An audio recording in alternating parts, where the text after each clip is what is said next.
Katika kijiji kidogo cha Amani, vijana walikuwa barabarani.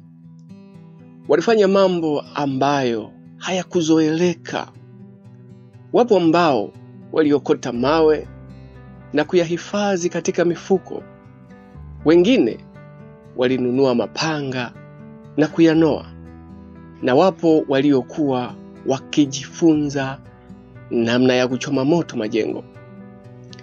Vijana hawa walikuwa wanajiandaa kwa ajili ya maandamano makubwa. Serikali ya kijiji ilifanya juhudi za kila namna ili kuwatuliza vijana wasiendelee na maandalizi ya kuandamana. Kwanza, alitumwa mchungaji wa kanisa.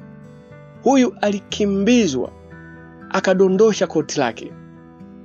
Pili, alitumwa imamu wa msikiti.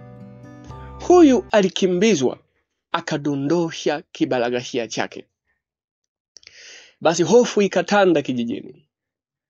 Wenye busara waliiona hatari iliyokuwa mbele, lakini hawakujua wafanye nini kusuluhisha.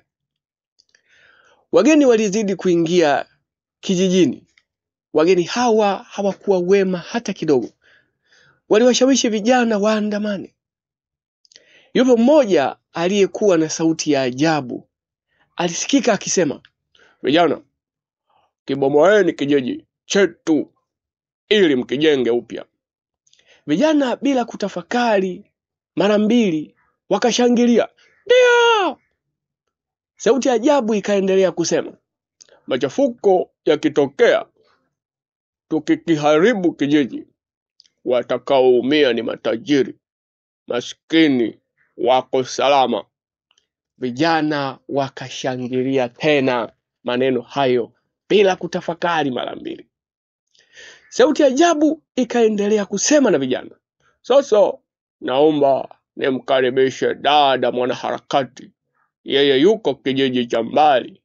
Ataongea nanyi kwa njia ya runinga hii kubwa." Dada alitokea. Alikuwa mwembamba, tena mwenye kalio dogo kama kidonge. Baadhi ya vijana wakanongonezana, "Huyu dada mwanaharakati anakalia mifupa mitupu." Mmoja akajibu akicheka, "Tumsikilize. Inasemekana ana maarifa mengi kayapata huko ng'ambo." "Malkia wetu ni mzuri kuliko huyu kimbaumbau. Mwili gani huu?" alilalama kijana mmoja. Mwenzake akamtuliza, "Tusikilize maneno yake.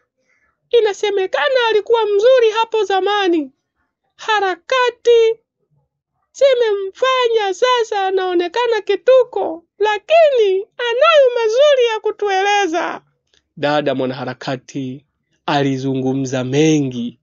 Miongoni mwayo alisikika akisema, "Siku ikifika, vijana msiogope kutoka. Walinzi wa kijiji wapo upande wenu. Watakupeni mkate na maji, muandamane. Msikubali kuipoteza hii nafasi. Hii nafasi ya mwisho nawapa vijana." Vijana wakashangilia. Kikao kiliisha. Vijana waliondoka wakiwa wamejaa hasira vifuani mwao. Wanakijiji waliokitakia mema kijiji wakaingia hofu kuu. Wengi walitabiri mwisho wa kijiji umefika. Kumbe, japo kwa kuchelewa sana, taarifa za maandamano zilimfikia mzee Bitebo. Ni mzee mwenye busara, lakini alisahaulika. Alizisikia sokoni alipokuwa amekwenda kununua maboga. Haraka akagonga kengele na kuwakusanya vijana. Vijana walikusanyika. Bitebo akasimama juu ya jukwaa. Kwa sauti ya upendo, busara na maarifa akaanza kuzungumza. "Gen Z, vijana, nisikilizeni mimi ninayefahamu mpaka nyuma ya dunia kukoje. Nasikia mnataka kuandamana, eti mnataka kuharibu kijiji ili mkijenge upya. Mnadanganywa. Machafuko yakitokea, matajiri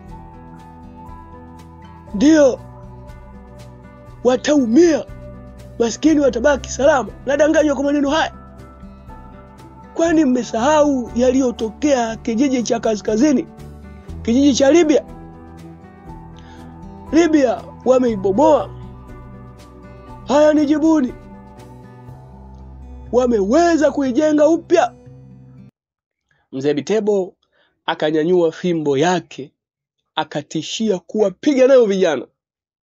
Nao haraka wakajibu, hapana. Mzee Bitebo akaendelea, matajiri wa Libya kwa sababu ya fedha walipoona machafuko wakapanda ndege wakaenda Ulaya. Maskini wamebaki pale pale wakiteseka. Sasa niambieni, nani kaumizwa na machafuko? Maskini wameumia. Vijana wakajibu. Nani anayakumbuka maisha ya Libya kabla ya machafuko? Bitebo aliuliza. Kijana mmoja akajitokeza, kisha akaeleza. Libya kabla ya machafuko, vijana wasio na ajira walilipwa mshahara. Ukioa unajengewa nyumba na huduma zote za kijamii zilikuwa bure. Leo Libya kukoje? Mzee akamuuliza kijana.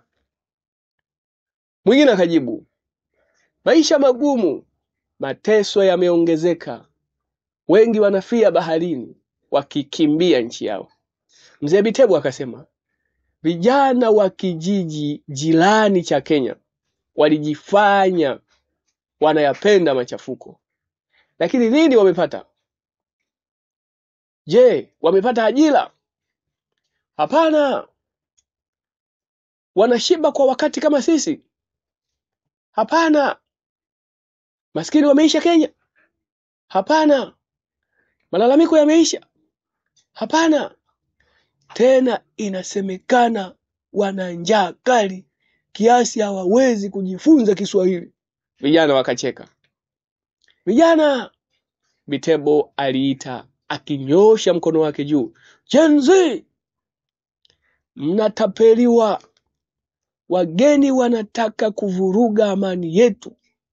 Wapole kilicho chetu. Tubaki maskini, wakimbizi, tusio na pakwenda. Tazameni makaratasi haya. Hii ni mikataba. Wamelipwa fedha nyingi kutuharibia amani yetu. Bitebo akayamwaga makaratasi.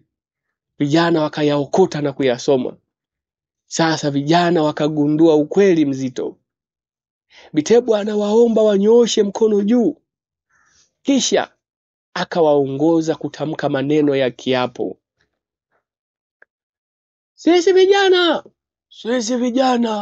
Gen Z, tunaapa kwamba hatutadanganyika tena na adui. Kijiji chetu, amani yetu. Oktoba 29 ikifika, tunatoka kwenda kupiga kura kwa amani. Tukimaliza kupiga kura, tunatoka tena kwenda kutafuta wajumba. Wayo! Vijana wote wakacheka. Bitebo akauliza tena kwa sauti, Oktoba tunatoka? Vijana wakajibu, ndio. Kwenda wapi vijana? Kupiga kura. Baada ya hapo tunatoka kwenda kutafuta wajumba. Vijana walimbeba juu mzee Bitebo wakimshangilia mpaka nyumbani kwake. Mara mbili alipatwa na kichomi, wakamshusha kumpa huduma ya kwanza, kisha wakambeba tena. Amani ilirudi kijijini. Vijana waliendelea na mambo yao. Adui alishindwa.